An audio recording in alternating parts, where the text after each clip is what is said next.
Hey everyone, hope you all are well.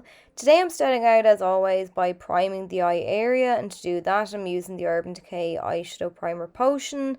I'm adding a few swipes of this across the eye area, and then I'm using a Sigma 3D HD precision brush just to blend that product into the skin. And adding a primer will ensure that your shadows go onto the lids nice and smoothly, they blend nice and easily, and they last all day long too. Today I'm using one of the new Urban Decay Naked mini palettes. This one is called Sin.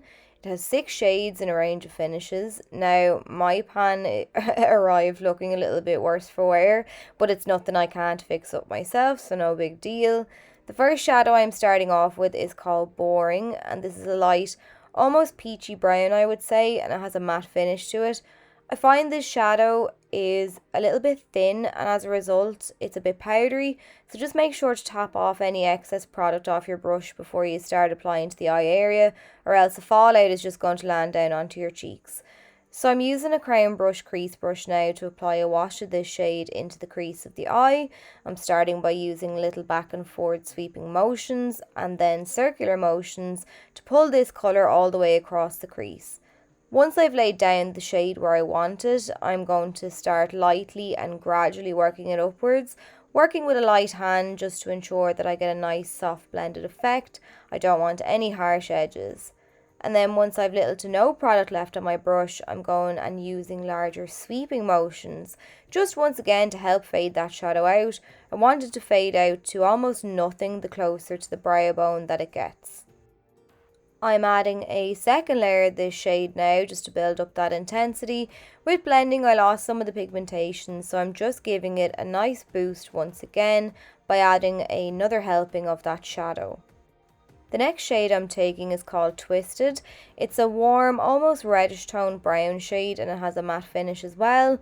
I've picked this up on a Sedona Lace EB09 Universal Blending Brush, and I'm using this to add some depth.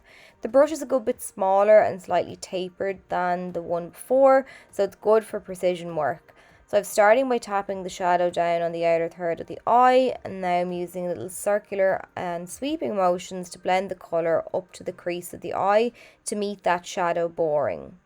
So that's the groundwork done. I've placed the shadow where I wanted it, and now it's just a matter of building upon that. So I'm using circular motions once again just to fade out that shadow, and I'm keeping this shade mainly to the outer third of the eye.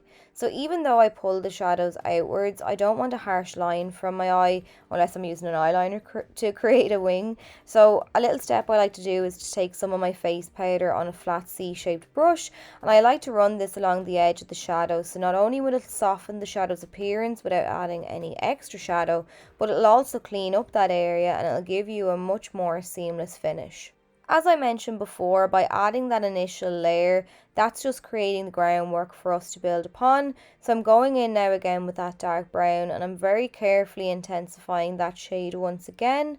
Although I do like to build up my shadows in light layers, building up the intensity, I did find this shadow did have a tendency to shear out slightly, so more layering was required than usual to get the finish that I wanted. So I would say I went back in maybe 3 or 4 times with this shade to get it looking how I wanted it to, but I was really happy with the end result.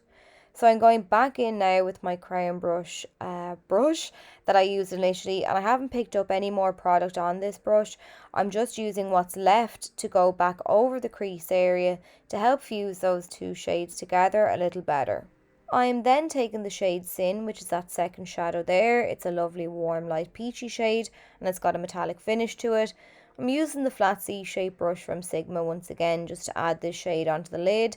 This time I decided to use the shadow dry. You could of course use it wet to really boost the metallic finish, but I liked how it looked as it is. So I'm just pressing and sweeping the shadow all the way across the lid to meet that dark shadow on the outer corner, and then I'm going back in with that Sedona Lace brush and I'm running back and forward over where the brown meets the metallic shade just to blend those two colours into one another.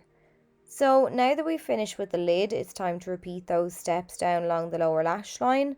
So I'm starting with the shade Boring, and I'm just coating the entire lower lash line with this shade with the use of a small bullet shaped brush. So just running this back and forward, making sure that it connects up on the outer edge of the eye. And how far you blend this down is completely up to yourself. So then I'm going in with the shade Twisted, and I'm doing the exact same thing. I'm just running this back and forward down along the lower lash line as well to deepen up the look.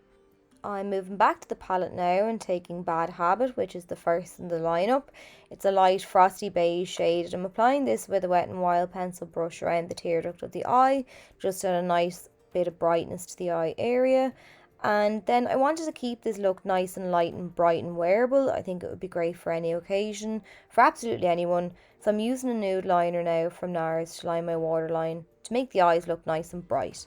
So for lashes, I'm taking a nice natural wispy pair from Kiss, and of course then my Wet n Wild Mega Length Mascara.